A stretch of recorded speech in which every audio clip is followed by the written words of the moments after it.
Forget the pyramids of Egypt and the glory of the Roman Empire. Beneath the dense green canopy of the Amazon lies a secret just as staggering. A story of cities that vanished, of societies that thrived in harmony with some of the hardest land on Earth, and of human creativity that forever changes how we see civilization itself. We're about to peel back layers of myth and discover that the world's greatest rainforest was never empty. It was once alive with millions of people, grand cities and astonishing architecture hidden beneath the trees. Prepare to be captivated. This is not just archaeology, it's a revelation. Welcome to the Forgotten File. When you imagine the Amazon rainforest, you probably think of endless green, towering trees, rivers carving through the land, isolated tribes living deep in the jungle. And for centuries, scholars believed that's all it ever was. Remote, untouched, and forever wild. But what if I told you this picture is wrong? For generations, the myth of the empty Amazon convinced the world that the largest rainforest could never have supported a major civilization. Why? Simple. The soil. The Amazon's soil, if you scoop it up, is notoriously poor, stripped of nutrients by constant rain.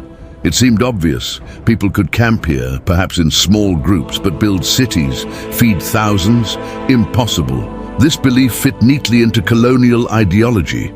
When Europeans arrived, they looked across vast stretches of forest and assumed nothing advanced had ever thrived here. Unlike the towering pyramids of the Maya to the north or the Inca cities in the Andes, the Amazon seemed silent, a green labyrinth too fierce for civilization, and yet whispers remained. Spanish explorer Francisco de Orellana traveled the Amazon River in the 1540s. His accounts describe enormous settlements and societies along its banks. Roads wide enough for horsemen, large villages, fields stretching to the horizon. He even claimed to have seen tens of thousands of people gathered in one place. When he returned to Spain with his story, no one believed him. Jungle fever, they said, hallucinations, tall tales to win favor. For centuries afterward, his reports were dismissed as fantasy. But Orellana may have been telling the truth all along, because now, centuries later, we are finally able to see through the green veil of the Amazon. And what we've discovered is rewriting world history. The key to unlocking this mystery, a technology called LiDAR, light detection and ranging. Imagine pointing a laser beneath the jungle canopy. The beams scan through branches, down to the earth below, building a digital 3D map that strips away the chaos of vegetation. What emerges on the screen is the hidden shape of the land. When archaeologists first flew LiDAR missions over parts of the Amazon, what appeared shocked them. Massive earthworks, geometric mounds, perfectly straight causeways, sprawling settlement grids, even the outlines of plazas larger than football fields. This was no wilderness. These were cities, and they were not small. Some consisted of multiple tiers, fortified cores, with monumental platforms, then surrounding suburbs, roads leading into the forests, and networks of canals for water and transport.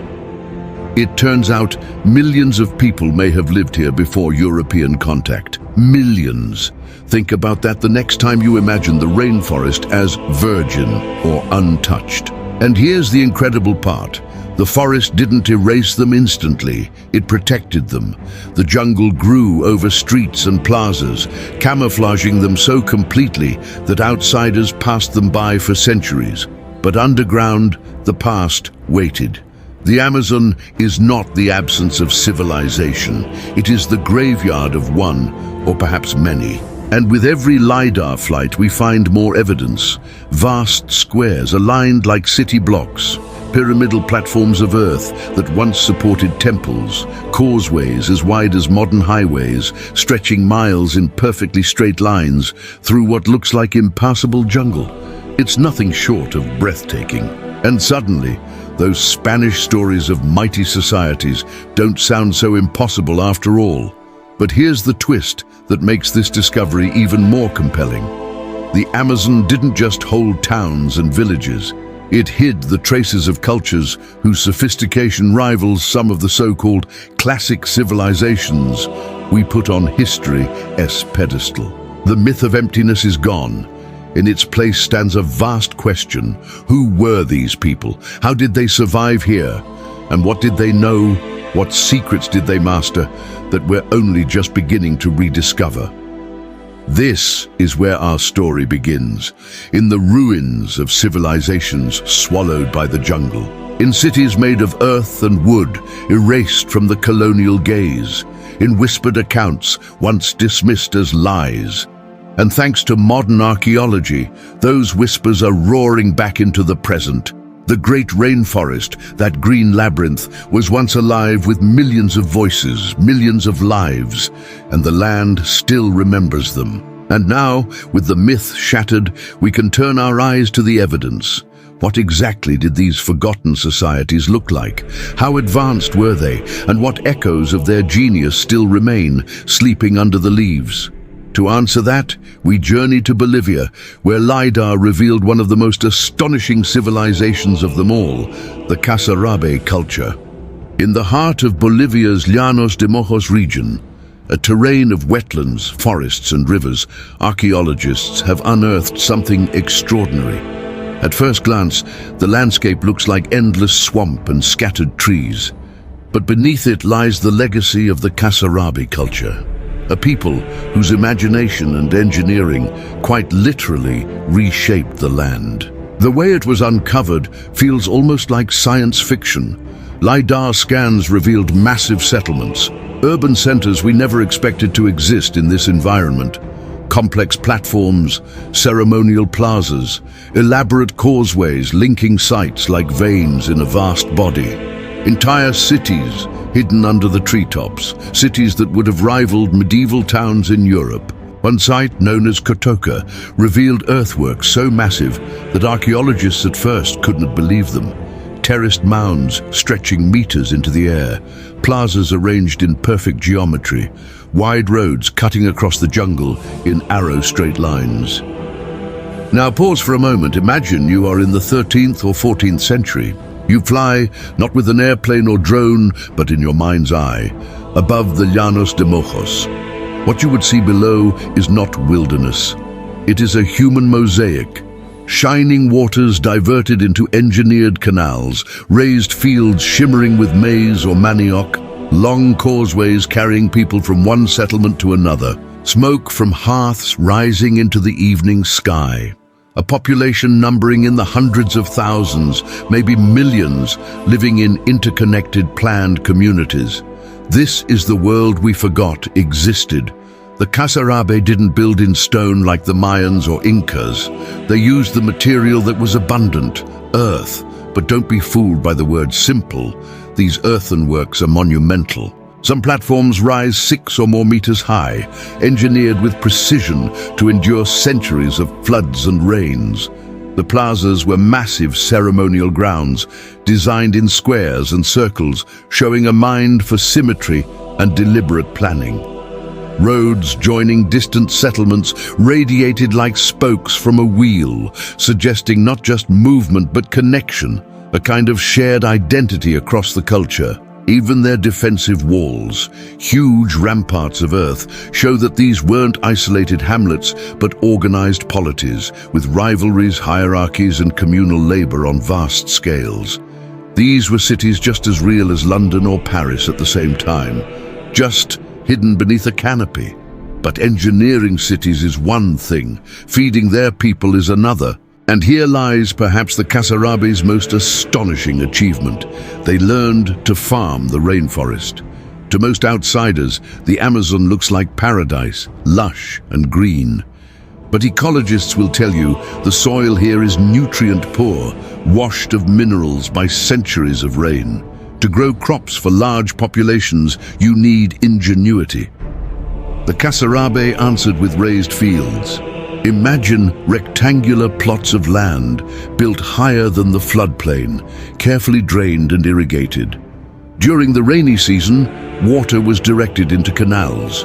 During the dry months, reservoirs stored it for later. On higher ground, they built terraces, preventing erosion and maximizing yield. They grew cassava, maize, squash, and likely medicinal plants, varieties carefully nurtured over generations. And most mysterious of all, they created Terra Preta, a kind of man-made soil enriched with charcoal, bone, and organic matter. This soil didn't exhaust itself after a season or two. It stayed fertile for centuries. Even today, modern farmers seek out Terra Preta patches because they remain more productive than untouched soils around them. Think of that. At a time when Europe was rotating crops to preserve fertility, Amazonian farmers had invented a way to make soil better than nature ever intended. Their skill didn't conquer the forest, it collaborated with it. Cities in harmony with nature.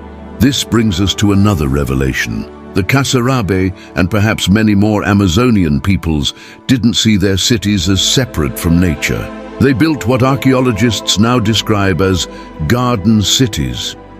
Picture this: human habitats woven directly into the forest's cycles, causeways doubling as drainage canals, reservoirs serving both spiritual and practical purposes, agricultural plots carefully spaced with wild forest patches, encouraging biodiversity rather than destroying it. Instead of erasing the rainforest, they adapted it, fusing the human and the natural in ways modern planners now call sustainable urbanism. The Casarabe lived not just in cities of earth, but in cities of harmony. A distant mirror.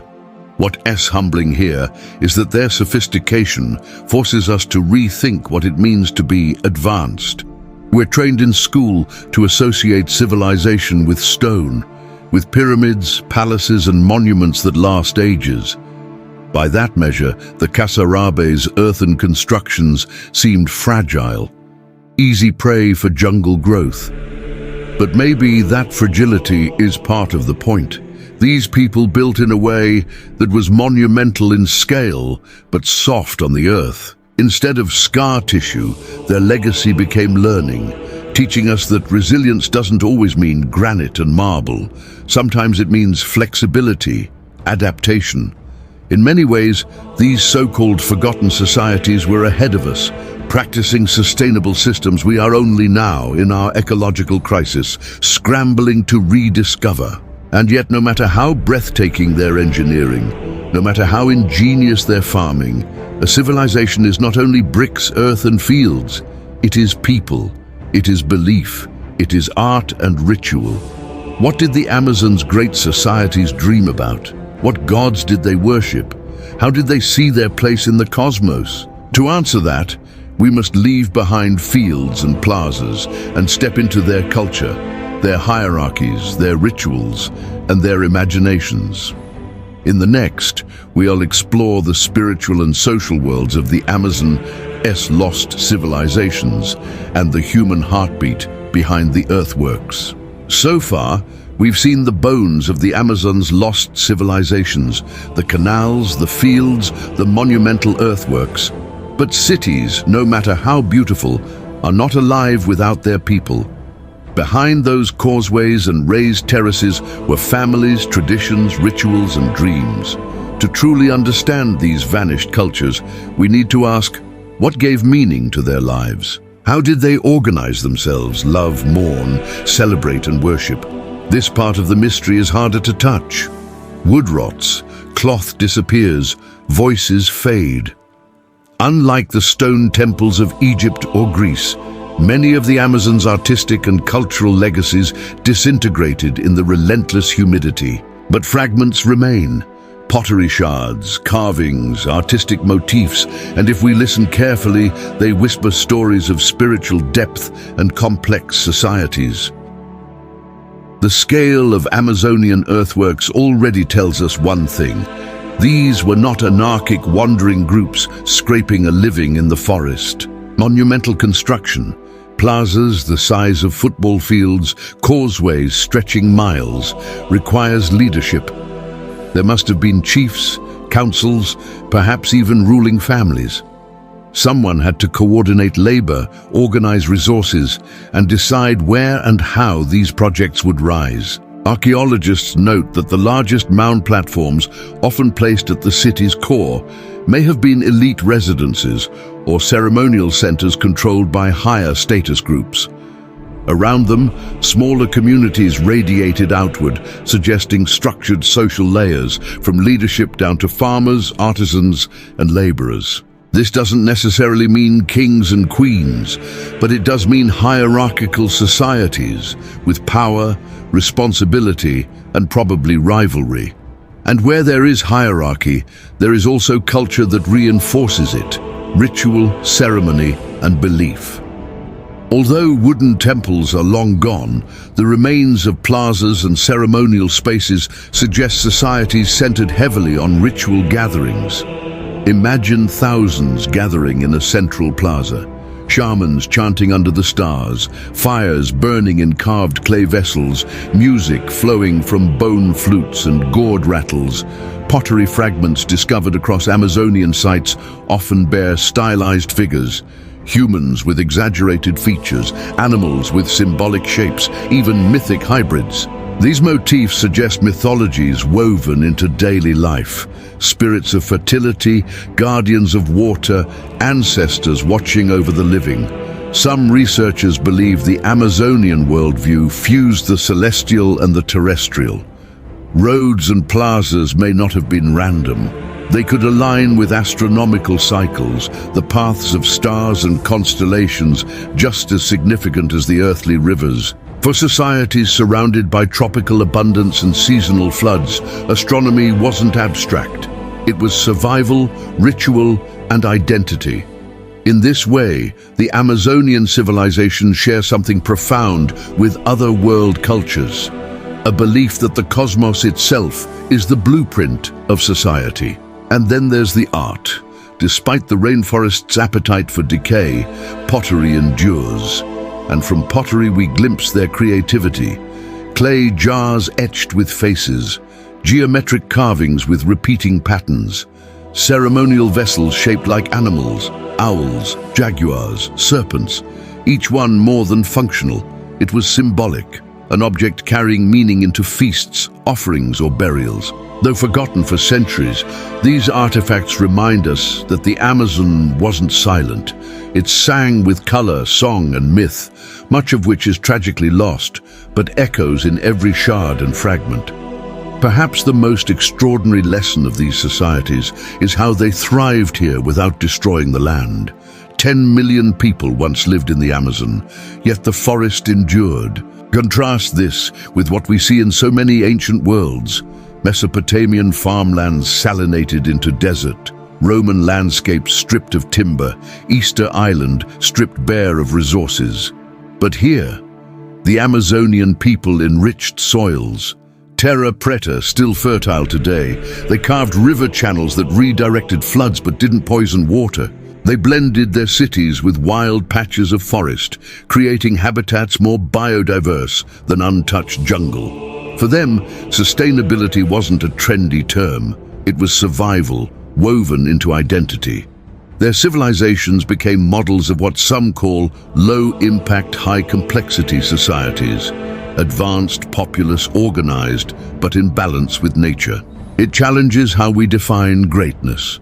Maybe the Amazonian legacy isn't measured in stone monuments, but in the fact that their forests survived them. And here's where the human touch matters most. Every plaza had voices, every jar had hands that shaped it, every canal fed families, every harvest kept children alive. These lost societies remind us that history is about people, humans who celebrated, feared, prayed, and dreamed just as we do. When we look at their fragments today, we're not looking at ruins alone. We're looking at dreams interrupted, voices silenced, but not erased. But as with all civilizations, no matter how harmonious, challenges came. The greatest threats often arrived from beyond, invisible and unstoppable. The Amazon civilizations endured for centuries, and then, suddenly, they were gone. Why? Was it disease, drought, or the first ripples of European invasion that tore apart societies before outsiders even saw them? In the next part of this story, we explore the fragile edge of existence and the unseen collapse that silenced millions of voices in the rainforest. No matter how ingenious, no matter how harmonious, every civilization walks a fragile line between enduring and vanishing. The Amazon was no exception. For centuries, the people of the Casarabe and countless other Amazonian cultures sustained millions of lives in balance with the rainforest. And then, sometime between the 14th and 17th centuries, their world came undone. Streets once alive with ceremony grew silent. Fields once abundant returned to swamp and weeds. Canals still carried water, but there were fewer hands to tend them. The collapse of Amazonian civilizations was as sudden as it was invisible. And perhaps that is the most haunting mystery. How something so vast and vibrant could unravel so quietly that for centuries the world forgot they even existed. The leading culprit for many historians is not war, it is not famine, it is disease. When Europeans first arrived on South America's coasts, they brought invisible passengers: smallpox, measles, influenza, typhus. Pathogens that old world populations had battled for generations tore through the New World with apocalyptic speed. What's chilling is that whole tribes, entire cultures, could die from diseases carried hundreds of miles away. A single infected trader, a displaced traveler, a captured slave. All it took to ignite an epidemic among villages that had never known these afflictions. Healers were powerless. Societies weakened rapidly. In some regions, mortality rates after European contact reached 70, 80, even 95% of entire populations. Entire languages vanished in single generations. Imagine this for a moment. You live in a thriving Amazonian city in 1500. Festivals, markets, laughter echo across plazas. 3 generations later, silence. Streets cracked by roots. Roofs collapsed under vines. What remained of your civilization lies buried beneath green, and the world carries on as if you had never been. But there's another layer. Some researchers believe the Little Ice Age, a global cooling period between the 14th and 19th centuries, contributed to instability in the Amazon. Cooler climates shifted rainfall patterns across South America. Seasonal flooding could become unpredictable, droughts more devastating. For societies whose lifeblood was carefully managed water, canals, reservoirs, river channels, even small climatic disruptions could snowball into catastrophe. Crops might fail, reservoirs might dry, food insecurity could weaken populations already reeling from disease or social upheaval. One civilization might weather a storm of drought, but combine it with viral epidemics and the psychological disintegration of leadership, and suddenly collapse becomes inevitable. European conquest left scars far deeper than swords. Even communities never directly discovered by explorers felt the ripple effects. News of conquest spread like wildfire. Tribes fled deeper into forests, breaking apart networks of trade and communication. Slave raiding destabilized entire regions, forcing smaller groups into conflict for survival. The pressure of empire was like a slow, tightening vice around the Amazon, even before many Europeans knew what was hidden under its canopy. We often imagine conquistadors entering the forest and finding only scattered tribes. But in truth, when they finally staggered into the Amazon interior, they were walking through a graveyard, ignorant of the millions who had vanished just decades before. Unlike the pyramids of Egypt or the stone arches of Rome, the Amazonian legacy was built of wood and earth. Their monuments, once grand, made easy prey for vines, roots, and rain. Within a century of collapse, plazas looked like natural hills. Roads vanished beneath new growth. Generations later, no one walking through the jungle would know they were treading across the remnants of a disappeared city. The forest, merciless and patient, erased memory. By the time Western science arrived, there was almost nothing left to see. Only shards of pottery, faint terraces, curious geometries visible only from the sky. For centuries, this absence fed the myth of emptiness. The lie that nothing had thrived here, that the Amazon was forever wild and without civilization. And yet, if you stop and listen, the forest whispers of what it covered. Every square of Terra Preta soil, every mound rising a little too perfectly, every story recorded in pottery fragments or carried in the languages of surviving indigenous peoples.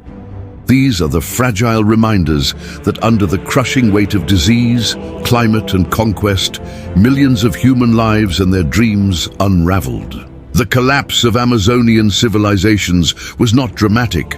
No flames consuming palaces, no last stands against invasion. It was a collapse of silence, a vanishing of numbers, a fading of voices, and that's what makes it all the more haunting. But history never dies completely. Even in their fall, the Amazon civilizations leave us with something larger. A lesson about resilience and fragility, about humanity's power to adapt and the invisible dangers that can undo us, about how societies, no matter how advanced, are never immune to forces larger than themselves. In our final part, we look not at the silence of collapse, but at the wisdom still alive in these forgotten cities. The lessons they left for us, lessons that may yet shape our future. We've walked together through the rainforest's secrets. We've uncovered cities hidden under the canopy. We've witnessed the remarkable ingenuity of their builders and mourned the silence of their collapse. But the story of the Amazon's lost civilizations does not end in tragedy. In truth, it leaves us with something more enduring. Lessons. Lessons about resilience. Lessons about sustainability. Lessons about what it truly means to be advanced. And about how fragile greatness can be when we forget the balance between humans and nature, or when forces beyond our control alter the course of history. So let's pause. Stand in the echo of those cities and ask, what can we learn from them? Lesson 1. Living in balance with nature. First, the Amazon civilizations remind us that growth without destruction is possible. For too long, history has taught us that human progress comes with scars on the earth, forests stripped, rivers polluted, soils exhausted. But the Amazon shows another side. Terra Preta, the dark earth they created, is still fertile 500 years later. A testimony that their methods enrich the soil permanently, turning patches of thin rainforest dirt into productive farmland that survives to this day. Their canals rerouted water but didn't poison rivers. Their roads connected cities but didn't sever habitats. They managed to host millions without paving over nature. Instead, they nurtured it. Modern science often praises innovations like permaculture, ecosystem integration, green cities. And yet, the people of the Amazon were already living this philosophy centuries ago. They remind us we don't have to dominate nature to build civilizations. We can collaborate with it, and that lesson may prove more important today than ever before. Lesson 2. Fragility of civilizations. Second, their disappearance teaches us the fragility of all societies. We often think modern civilization is immune to collapse. We have technology, medicine, global trade, yet history whispers the same warning again and again. Nothing is invincible. The Amazon's people mastered their environment. They engineered cities we're only just now rediscovering. They thrived for centuries, and then, in less than 100 years, they were gone. Disease swept invisibly across borders, climate shifted, connections broke down. It's a reminder that civilizations, all civilizations including ours, balance on threads more precarious than we like to believe. Our buildings may be taller, our systems wider, but so too are our vulnerabilities. The story of the Amazon's collapse puts our present into perspective. It urges us not to take our endurance for granted. Lesson 3. Challenging Eurocentric history. Third, These discoveries ask us to step outside the narrow frame of history we've inherited. For centuries, textbooks told us that the Amazon was home only to isolated, primitive tribes. That greatness was reserved for Europe, Asia, perhaps a few empires of the Americas like the Inca and Maya. But the Amazon breaks that frame. It reminds us that civilization is not a European invention, that innovation doesn't belong to a single continent, that human ingenuity is a universal story, one that erupted anywhere people dreamed together at scale. Every LiDAR scan shatters the illusion of a world where only a chosen few societies mattered. There were others, millions of forgotten voices, building, planning, farming, worshipping under the trees. Lesson 4. Indigenous knowledge matters.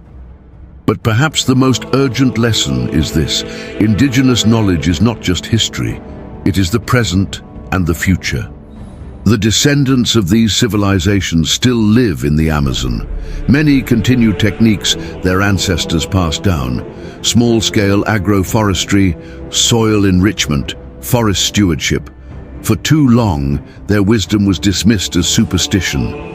Today, ecologists are rediscovering that the knowledge of how to coexist with forests, rivers, and climates may be essential to solving our modern global challenges. When we listen, we realize the people who lived here were not naive tribes lost to history.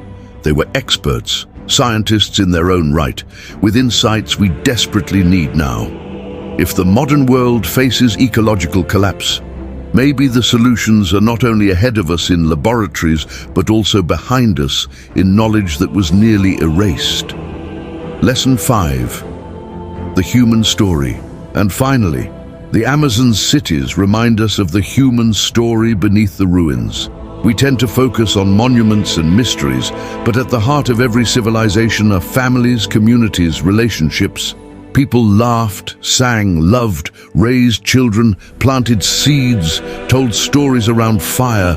They dreamed of prosperity, endured hardship, and sought meaning in the stars. That is what makes them like us. The Amazon civilizations aren't just archaeological puzzles, they are mirrors. They remind us we are part of a long chain of humanity stretching across continents, brilliant, resourceful, fragile, resilient. We look at them and see not strangers, but ourselves in another time and place. And so, what began as myths dismissed by scholars, tales of cities hidden in the jungle, today reshapes our view of human history. The Amazon was not empty, it was alive with voices. Voices that built, that believed, that created in ways we are only beginning to understand. These societies left no pyramids, no marble columns, but they left us knowledge of resilience, sustainability, and belonging to the earth. The question is, will we listen, or will we too vanish into silence? This has been another case reopened by the forgotten file. Now tell me, what do you think? Were these societies the world's first sustainable cities? Do their collapses foreshadow our own? What lessons should we take from them today? Share your thoughts below.